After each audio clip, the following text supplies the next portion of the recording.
Hi, friends. Do you want to live a happier life? You have to read the book, The Happiness Project. This gal, Gretchen Rubin, she also wrote The Four Tendencies.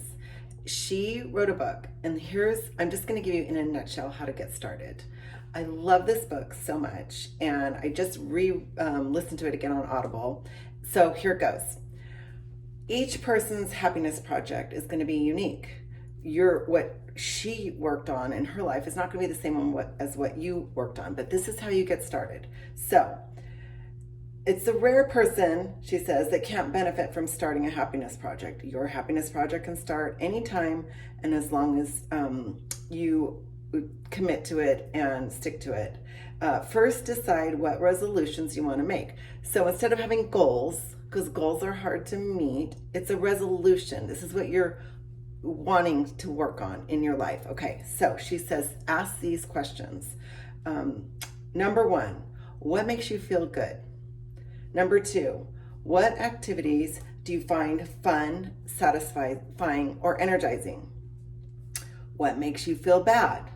What are sources of anger, irritation, boredom, frustration, or anxiety in your life? And as a side note, at the end of her 12 months, because she used one subject a month to work on, she realized that it wasn't so much the things that she was doing that made her happier, but it was also things that she wasn't doing that made her happier. So that's why she asked the questions of what makes you feel angry or anxious. It's like, stop doing those things, or separate yourself from that situation or that activity or that person. Anyway, so that's kind of explaining what it is. Is there any way in which you don't feel right about your life?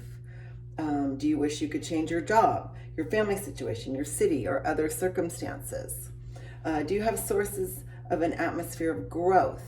In what elements of your life do you find progress, learning, challenge, improvement, or increased mastery?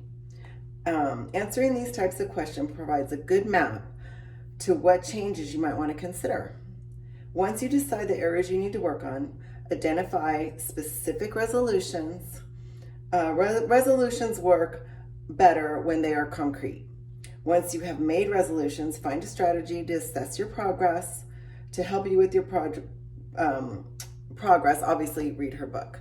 But let me go over her list. And actually, she went to Benjamin Franklin, had a virtues list. So look at that. That's how she modeled her list. Okay, but number one on hers was vitality, boost energy. So she ended up taking a 30-minute intensive workout training class. Number two, marriage, remember love. One of the things she said in her book about the marriage part was she was going to stop nagging. Love that. Number three, work, aim higher. And her work is writing books. So she figured out how to write a book in like 2 months. And there's this formula she used. And anyways, number four, parenthood, lighten up. I love that, lighten up. Number five, leisure, be serious about play.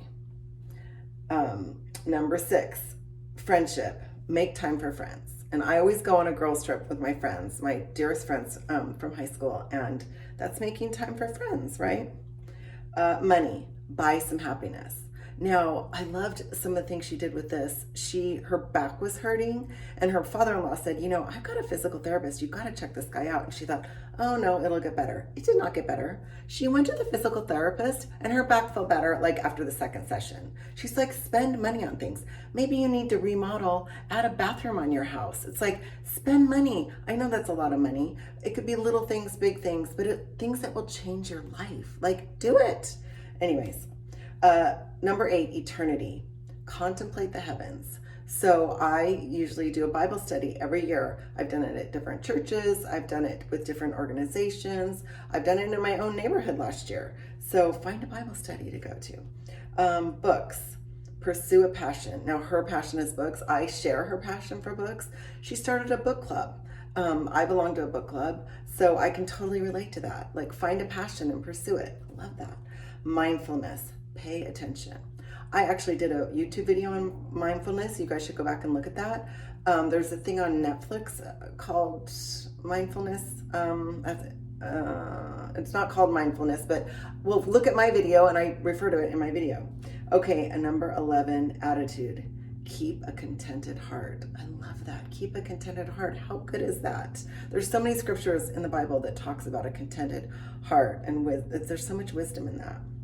And her 12th was actually boot camp perfect. She tried to do all those 11 in the last month, and she took 12 months to do it. She picked 1 month. Well, she started in January, and she worked on one of those items every month. And I had to share it with you. Read her book, start a happiness project, and I pray that you find more happiness in your life. And I love you. Thanks for subscribing and watching, and I'll see you next time. Bye.